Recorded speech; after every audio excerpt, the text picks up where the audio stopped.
Three, two, one, go. Hi again. Welcome to part 7 of your recovery Kickstart course on beating chronic fatigue. By now I'm hoping you're starting to get a really strong understanding of what to do to improve your health and recovery from fatigue. I hope you got a lot out of the last two videos about diet. With a good understanding of diet and nutrition, I've been able to live with great health and have also opened up a whole world of culinary delights, much to the satisfaction of my food-loving wife, Kat. Now today's lesson is all about rest, relaxation and sleep. If you're anything like me, then you're probably doing a lot of these things already. But sometimes just succumbing to your fatigue and sleeping is not as effective a strategy as it could be. And so I want to break that down today and talk about rest, relaxation and sleep as three separate but all very important factors. That's right, rest, relaxation and sleep are three very different things. Each has specific benefits and if used strategically can go a long way to helping in your recovery. Now it's important to understand that real healing takes time. Real healing is when you are fully symptom-free for life, and I hope you are starting to understand that this is really possible. Real healing for your whole body occurs from the inside out. As cells heal and recover, this allows body systems to regain function and then you start to feel better. And most of this healing happens in what is called downtime. That is, when you are not as active and your body is not doing lots of tasks. It's in this time that the body can devote energy to recovery. But downtime is not a passive time, like just going to bed. You can and should actively do things to create downtime periods in your body in order to give your body the space it needs to heal. So before talking about what to do, let's take a look at the autonomic nervous system. This system is part of your brain and nerve system, and it works mostly outside of your conscious control. Its job is to do things like keep you breathing, or keep your heart beating, digest food, control your body temperature, things like that. All of these things that need to happen, but that you don't want to think about because you want to be thinking about what movie to watch or where to go to visit a friend or where to have a meal. Now this autonomic nervous system has two parts to it. One is the so-called fight, fright or flight system. Technically, this is called the sympathetic system. Its job is to keep on the lookout for danger. When that danger happens, it kicks into action a bunch of chemical and hormone signals to allow you to get your body away from that danger. It was developed in response to times of real danger, like when we lived in the jungles. And if a tiger spotted us, we would want to get away from it very far and very fast. So this system would raise your blood pressure and your heart rate, increase blood flow to your leg muscles so you could run, improve your vision so you would see the logs and not trip over them, and all of these other things to allow you to get away from the stress of that tiger. But these days we don't have tigers chasing us.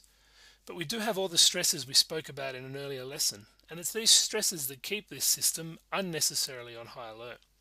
So to promote healing, we need to dial down this high alert and always on response of this system. Now the other half of the autonomic system is the so-called rest, heal and digest system, or technically the parasympathetic system. Its job is to slow us down, to relax us, to divert blood flow to things like the guts for digestion, the liver and kidneys for detoxification and cleaning, and to other parts of the body that require attention for healing and repair. Do you often notice how you want to rest and sleep after a big day or a big effort or a big meal? Well, that big day or effort has required your sympathetic system to be running, and afterwards your body just wants to switch the signals over to get you to slow down so that you can rest and recover. For someone with chronic fatigue, the first system is chronically upregulated, meaning the volume is turned up. This system is always running at a higher level than it should be and placing too much stress on the body. As a result, the body is constantly trying to shut you down, which is why you are tired and fatigued and just want to keep sleeping. The body's doing this on purpose so that it can try and repair and heal. So whilst your body is good at pulling you into rest mode, it's kind of the only strategy your body has at the moment. And even though you go into the rest, tired and fatigued mode, the actual healing is not occurring because this system is still dialed up. So what can you do to turn the volume down? Well, as the title of this video suggests, there are three active ways, each important in their own way. So let's explore them. The first way is to take active rest breaks. Rest breaks allow your body to slow down and catch up. But don't think of rest breaks as just sitting on the bench. I want you to be active and strategic about rest breaks. By rest I mean to shift your mental focus and change the pathways that your brain is running on just momentarily. And by changing the brain's focus, you change the response in the body. Some ideas for this might include sitting on a park bench watching children play, reading a fiction book, listening to some gentle music, sitting with a hot cup of tea and savouring each sip. Go for a walk and notice the sights and sounds as you walk. Or a really good one is sitting in the sun, enjoying the warmth of the sunshine on your face. All of these remind me of the saying, stop and smell the roses. All those activities take your brain away from what is happening right now and just give you small opportunities of rest. And this is what I mean by active resting. Find times in your day to shift your brain's focus consciously and deliberately. The second way to turn down the volume in your body is through purposeful relaxation. Again, don't think of relaxation as simply plonking on the couch or bed and doing nothing. I want you to be strategic about how and when you relax.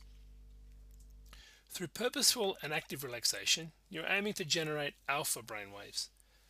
Alpha waves are the slow waves that are achieved in the brain just before you doze off to sleep, but not when you're actually asleep.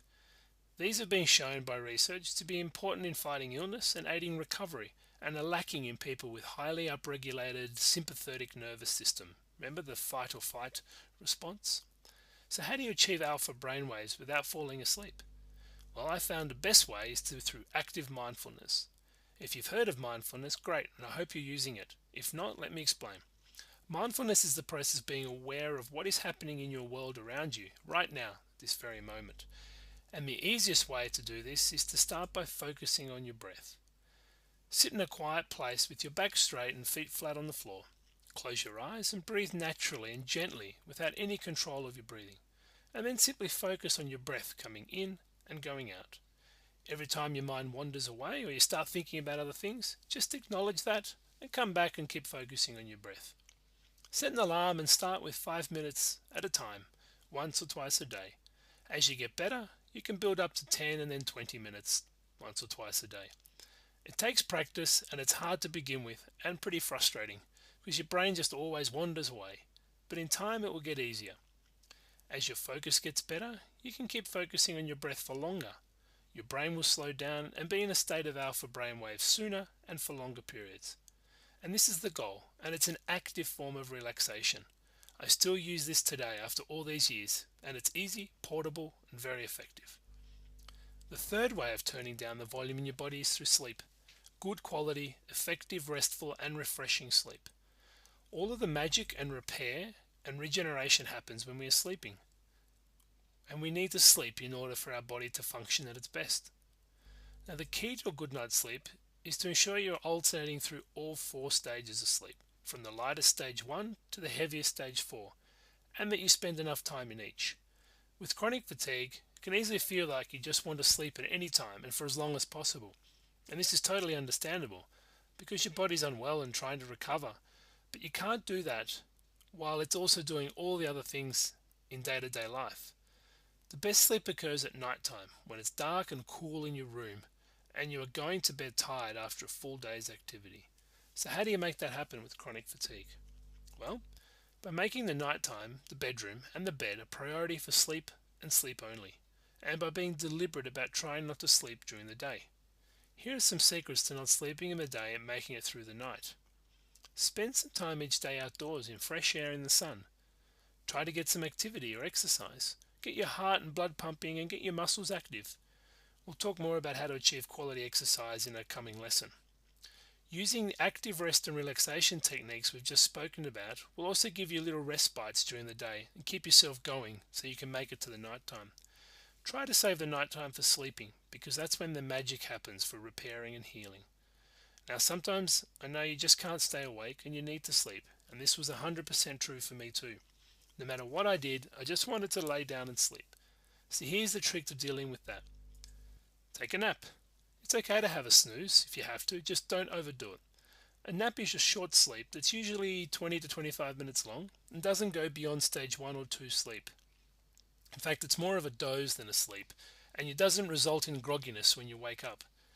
You'll have to do a little trial and error with this to find the best time frame for you that won't cause you to sleep. I suggest starting with 25 minutes and then add or take away 2 minutes at a time to find the best time for you. You should aim to come away from a nap feeling refreshed but not groggy. If you're groggy, it means you've tapped into stage 3 and 4 deep sleep, and you don't want to do that during the daytime. And you can also experiment with position. I found for me that lying on my back was the best, and this prevented me from falling asleep. A nap is like charging your phone for 25 minutes in the middle of the day. It's not a full recharge, but it lets you go on for a bit more. And all you need to do is get to the night time, so then you can have a quality, effective, restful, and refreshing sleep. Cool. So let's have a look at an action step that you can take away from this lesson. And as always, you can go back and rewatch these videos if you want to revisit something or you feel like you missed something. Now, I suggest the best place to start with rest, relaxation, and sleep is to do active mindfulness for 5 minutes a day. Follow the instructions that were earlier in this lesson, and you'll find them also in a cheat sheet at the end of this video. This is a winner strategy and well worth having up your sleeve for when the day gets tough and you feel like you need to sleep. You just stop, have a rest, do some mindfulness, and then you keep going. Now, I've put a summary of this active relaxation technique for you in the download below, as I said before. You can follow that and get started. And that brings us to the end of this part. I look forward to speaking to you more in the next part of the course. I can't wait to share with you what's coming up. Have a good couple of days. Bye.